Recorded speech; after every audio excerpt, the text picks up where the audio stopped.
கவி special கிச்சனில் தக்காளி ஊறுகாய் எப்படி செய்யறதுன்னு பார்க்கலாம். ஒயிட் சாதத்தில் போட்டு சாப்பிட்லாம், இட்லி, தோசை, சப்பாத்தி, பூரி எல்லாத்துக்குமே தொட்டுக்கலாம். சூப்பராக இருக்கும் அந்த ஊறுகாய். இப்போ அந்த ஊறுகாய் எப்படி செய்யறதுன்னு பார்க்கலாம். அதுக்கு தேவையான பொருள், நான் தக்காளி ஒரு 1.5 கிலோ எடுத்து வச்சுக்கிறேன். நல்லா பழமாக நாட்டு தக்காளி. புளி வந்து ஒரு லெமன் சைஸு 50 கிராம் இருக்கும். புளி ஒரு லெமன் சைஸ் கணக்கு வச்சுங்க. நான் ஒரு 10 வரமிளகாய் எடுத்துக்கிறேன். பூண்டு பல் ஒரு 20 பல் உரிச்சு வச்சுக்கிறேன். இப்போ எப்படி செய்யறதுன்னு பார்க்கலாம் வாங்க. அடுப்பு பற்ற வச்சு ஒரு கடாயை வச்சுட்டேன். தக்காளி ஊறுகாய் செய்ய நம்ம வெந்தயம் 2 டீஸ்பூன் வறுத்துக்கலாம் வெறும் கடாயில். நல்லா ப்ரௌன் கலர் வர வரைக்கும் வறுத்துங்க. வாசனை வரும் நல்லா. வெந்தயத்தை தீச்சிட்டாருங்க. தீச்சிட்டா ஊறுகாய் கசப்பு கொடுத்துரும்.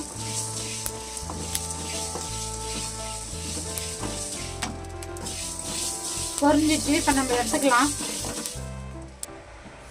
கடுகு 2 டீஸ்பூனு வறுத்துக்கலாம் வெறும் கடாயில். கடுகு வந்து நல்லா பொரியணும். கடுகு பொரியலனா கசப்பு கொடுக்கும்.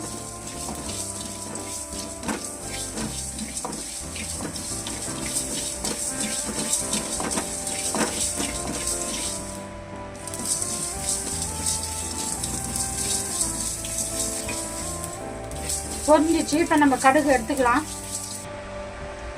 தக்காளி 1.5 கிலோ தக்காளியை வாஷ் பண்ணி கட் பண்ணி வச்சுக்கிறேன். தக்காளி போட்டுக்கலாம்.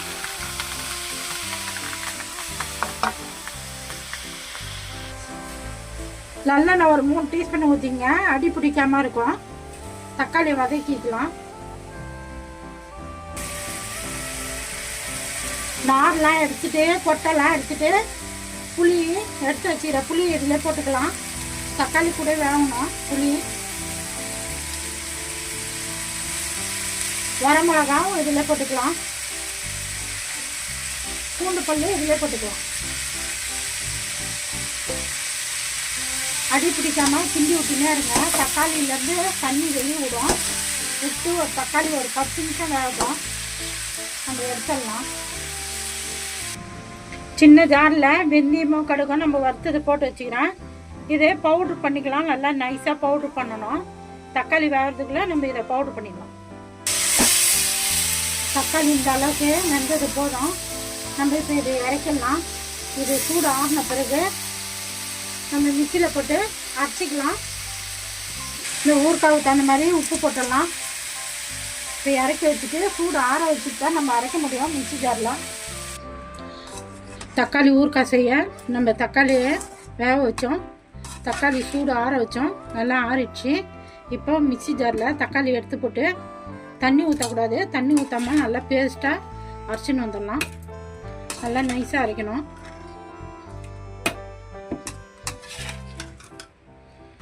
தக்காளி நல்லா பேஸ்ட்டாக அரைச்சாச்சு. இப்போ நம்ம ஊறுகாவை தாளிச்சிக்கலாம்.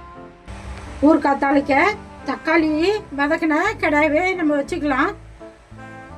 நல்லெண்ணெய் ஊற்றி தான் ஊறுகாய் தாளிக்கணும். அப்போ தான் ஊறுகாய் கெடாமல் இருக்கும். ரொம்ப நாள் வச்சுருக்கலாம். நான் செக்கில் ஆட்டினா நல்லெண்ணெய் ஊற்றுறேன். ஒரு 1/4 லிட்டர் ஊற்றிக்கலாம். எண்ணெய் கொஞ்சம் தாராளமாக ஊற்றுங்க. அப்போ தான் ஊறுகாய் கெடாது.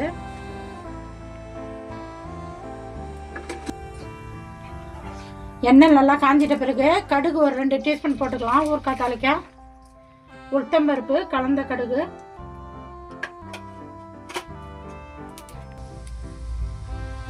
கடுகு பொரிஞ்சிட்ட பிறகு ஒரு 10 பூண்டு பல் தட்டி வச்சுக்கிறேன். 10 பூண்டு பல் போட்டுக்கலாம். எண்ணெயிலே போட்டுங்க. பூண்டு வந்து நல்லா ப்ரௌன் கலர் மாறணும்.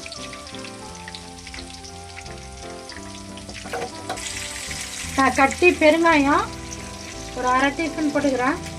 உங்கள்கிட்ட தூள் பெருங்காயம் இருந்தாலும் நீங்கள் போட்டுங்க.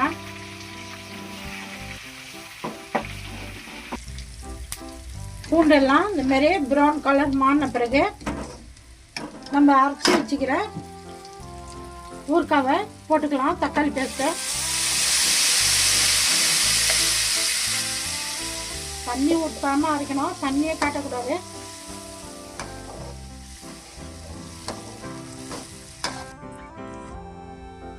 நம்ம அரைச்சி வச்சிருந்த தக்காளி பேஸ்ட்லாம் போட்டாச்சு. வெந்தயம் கடுகு நம்ம பவுடர் பண்ணி வச்சிருந்தோம், அந்த பவுடர் போட்டுக்கலாம்.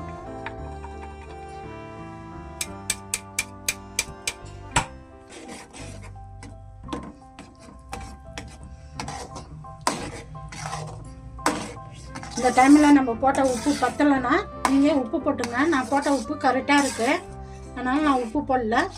இந்த டைமில் நீங்கள் உப்பு பார்த்து உப்பு போட்டுக்கலாம்.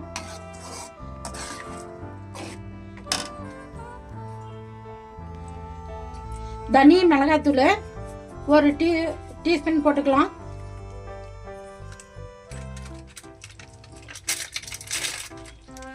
காஷ்மீர் மிளகாப்பொடி, இது கலருக்கு தான், காரம் இருக்காது. இது ஒரு டீஸ்பூன் போட்டுக்கலாம். நல்லா மிக்ஸ் பண்ணிக்கலாம். ஒரு சின்ன சைஸு கட்டி வெல்லம் எடுத்து நான் தூள் பண்ணி போடுறேன். இந்த தக்காளி ஊறுகாய்க்கு இந்த வெல்லம் தான் நல்லா டேஸ்ட் கொடுக்கும். புளிப்பு காரம் இனிப்பு சேர்ந்தா இந்த ஊறுகாய் சூப்பராக இருக்கும். வெல்லம் போட்டே ஆகணும். நான் ஒரு சின்ன கட்டி வெல்லம் தான் போட்டு இருக்கிறேன். இது வந்து மேலே எகுரும். அடுப்பு வந்து சிம்மில் வச்சுக்கணும், தீ கம்மியாக இருக்கணும். தட்டு போட்டு மூடிடுங்க, இல்லைன்னா மேலெலாம் எகுரும். அது அடுப்பு ஃபுல்லாக ஆகிடும். ஒரு 2 நிமிஷத்துக்கு 2 நிமிஷம் நம்ம வந்து கிண்டி விடலாம். நல்லா எண்ணெய் பிரிஞ்சு வரணும் அந்த ஊறுகாயில், அதான் பதம். இப்போ தட்டு போட்டு மூடிடலாம். நம்ம ஊறுகாய் தாளிச்சு விட்டு போனோம். 2 நிமிஷத்துக்கு 2 நிமிஷம் அடி பிடிக்காம நம்ம கிண்டி விட்டுனே இருந்தோம். வந்து ஊறுகாய் இப்போ ரெடி ஆகி போச்சு.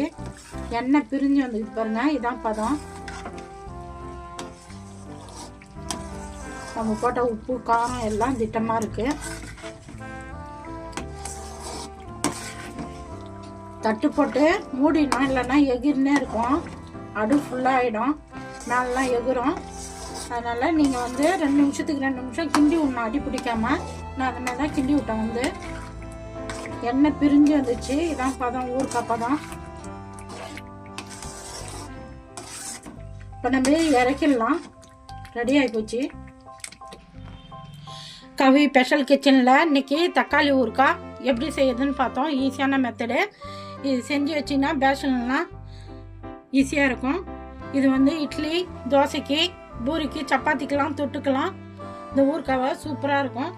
சாம்பார் சாதம், தயிர் சாதம் எல்லாத்துக்குமே சூப்பராக இருக்கும் இந்த ஊறுகாய்.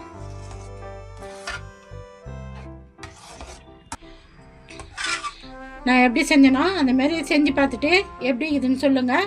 இது இப்போ நம்ம சூடு ஆறுறதுக்காக கொண்டாந்து வச்சுக்கிறோம் ஃபேன் காற்றுல.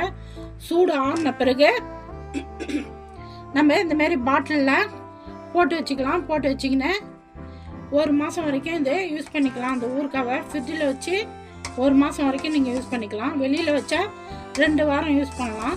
இந்த ஊறுகாய் தயிர் சாதம், சாம்பார் சாதம் எல்லாத்துக்குமே சூப்பராக இருக்கும். நீங்கள் செஞ்சு வச்சிங்க. தக்காளி கம்மியாக விலை விற்க மாட்டேன். நான் எப்படி செஞ்சேன்னா அந்தமாரி செஞ்சு பார்த்துட்டு எப்படி இதுன்னு சொல்லுங்கள். எனக்கு சப்போர்ட் பண்ணுங்கள். இந்த வீடியோ பிடிச்சிருந்தா